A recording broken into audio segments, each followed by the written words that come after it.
So hi mga Kabs, kumusta? Sana sa buting kalagayan at manulusog pangatawan. PJTV mo pala ito.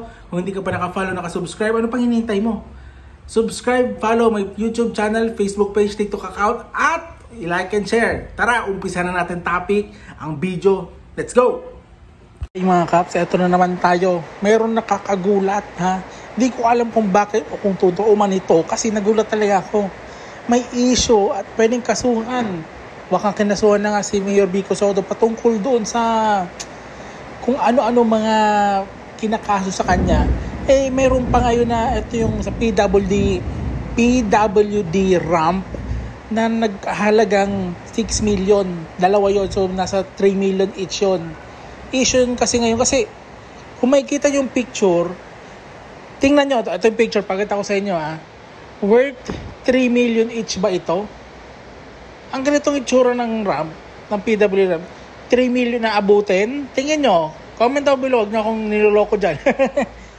Kasi, ginagawa na ba talaga ito ni Mayor Vico? Alam ba niya ang may mga ganitong issue? O wala siyang alam, yung mga tauhan niya, may mga, kumbaga, mga anomalyang ginagawa?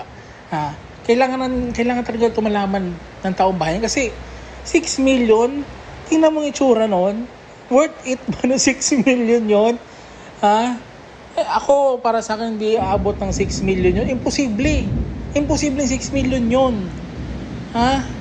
Hindi ako sa naninira o kung ano nagtatanong lang po ako kasi nakakagulat ang issue na ito. Hindi to biro.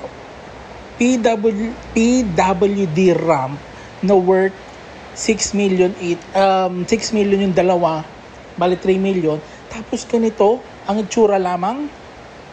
Nagtatanong lang po. Kayo, comment down below mga Kabs, ano masasabi nyo sa video. Ito yung video, panoorin nyo muna panoorin nyo. Akala yata ng mga taga-Pasig diretso si Mayor Vico Soto. Ang hindi nila alam may mga sikreto din pala itong tinatago. Maniniwala ba kayo na ang halaga ng pagpapagawa ng simpleng rampa ng PWD ay abot sa halos 3 million pesos? Dalawang rampa sa Barangay Santa Lucia umabot sa halos 6 million? Mayor Vico, mukhang overpriced po ang PWD ramp ninyo. Baka ma-ombudsman kayo.